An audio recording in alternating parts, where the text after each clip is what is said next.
What's going on, everybody? Welcome for the first time or back to another DLJ Works video. And yes, you saw the title correctly.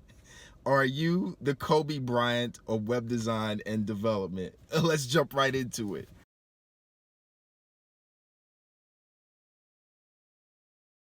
So, I'm a basketball guy. I love basketball. And when I actually think about Kobe Bryant's career before he retired, he is known, he's going to go down as one of the greatest ball players to ever do it. He stayed with the Lakers his whole entire career, and he's hit some records, but his reputation is very selfish. He is known to be one of probably the biggest ball hogs that ever existed in the NBA to date. And there's a bunch of memes out there to actually prove this reputation. Okay, so the question is asked, are you the Kobe Bryant of software development? What does this mean exactly? I may be giving birth to a whole new concept right now.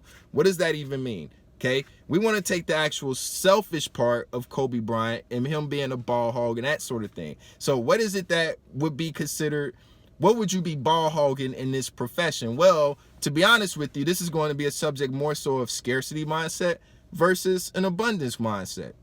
Most people still believe that if they don't share what they know, if they're not out there teaching people, you know, their expertise, these skills, showing somebody how to do something if they somehow teach that person is going to eventually one day go ahead and take their job. So they need to kind of hold on and be very selfish, hold on to what they know for dear life, and not help somebody get ahead because they have this scarcity mindset that if they do so, then they're going to cripple themselves in the process. All right. And if I'm using Kobe Bryant as an example, then this sort of approach should work. It should very much work. You should have a legacy. You should actually have a few championships under your belt, all those sorts of things. Whatever, you know, you're single-handedly, you are the best to do it. Nobody else can do it better than you because you've held on to all the secrets, all the sacred knowledge, the forbidden knowledge to yourself, so you can excel and everybody else can stay down here. Where it's been proven time and time again by several different YouTubers, different bloggers, other successful people that if you share, you impart value into other people, that's how you gain the greatest success. Now, I know this is a web design development channel, but me being a Christian, a lot of my beliefs in terms of giving, when you're a giver and you're giving with all of your heart, all of your mind, all of your soul, and you're wanting to pour into somebody else, it's going to come back to you tenfold. For with the same measure that ye meet withal, it shall be measured to you again. Men are going to pour into your bosom the same way that you pour into them, and based on your heart, your intentions on how you're giving, then it's going to return to you tenfold. All right, so you could think that the whole selfish mentality is going to kind of get you far. And if, like I said, if we're looking at Kobe's example, it should gain you a championship, several different championship rings, an MVP, all those things. But in reality, actually, you holding on to that, you're going to probably die with, you know, maybe having all these great titles attached to your name, but nobody's going to care about you at all. Nobody's going to care about you. And here's the thing, here's the ironic thing about Kobe. Though he has that reputation, he was actually very given in terms of how he played, in terms of making sure that he challenged and he made everybody have to compete. And that's the whole thing. A lot of people don't want to compete. Kobe made his teammates, they had to be on this level to where they needed to not only compete with the other team that they was playing with, but compete with him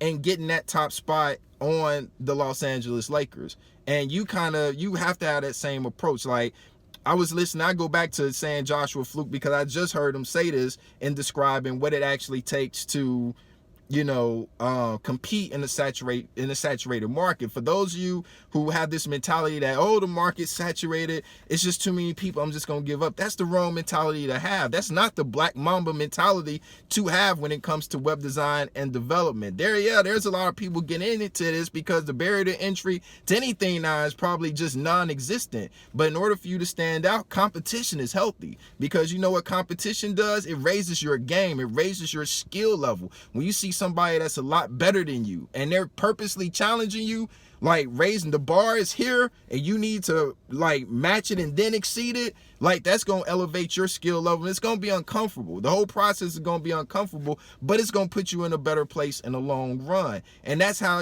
you're going to stand out. I have a brother-in-law that, man, everything he does, he's highly competitive.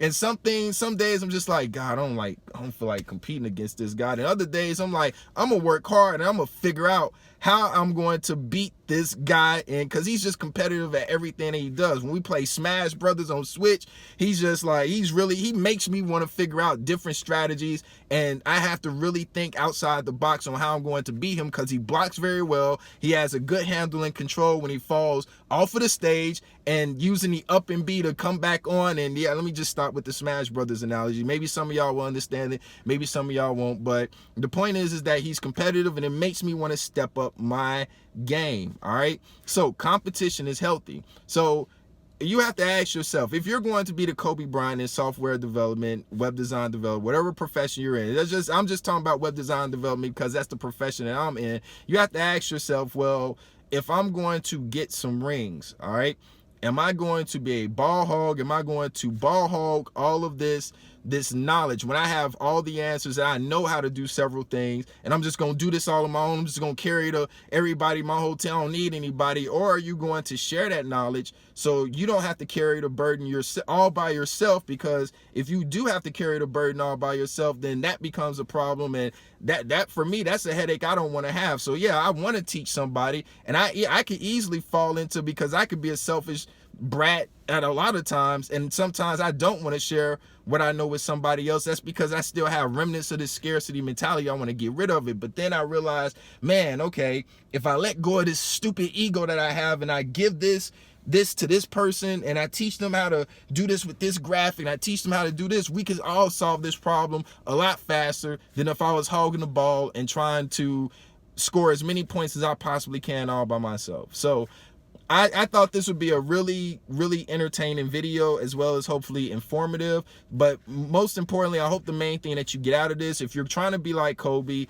think about the mindsets I actually spoke about in this video. Scarcity versus abundance. There's enough to go around, and actually if you give and you pour into other people, thinking about if you watch that imposter syndrome video that I actually talked about, what are you teaching? And when you teach other people, it teaches you, and y'all both can win. Y'all both can solve this problem as efficiently, effectively, and as fast as possible. So think about those two mentalities. But I at one point, I could say be the Kobe Bryant in web design and development. If you're catering towards the abundance mentality, don't be the Kobe Bryant of web design and development, or any profession, if you're leaning towards a scarcity mentality. But Kobe just wanted to be the best, and that's the part that I really encourage and hope that you guys are grasping on to when listening to me in this video. That's it. I'm sorry about the lighting again, but I'm not gonna hark on that too much. I really hope that y'all enjoyed this message. Be sure to watch this video, really pushing my DeVry story, because this is how it all started and how I even got into this profession in the first place. Love y'all. Let's talk about it in the comments below. I'll see y'all in the next video. God bless y'all.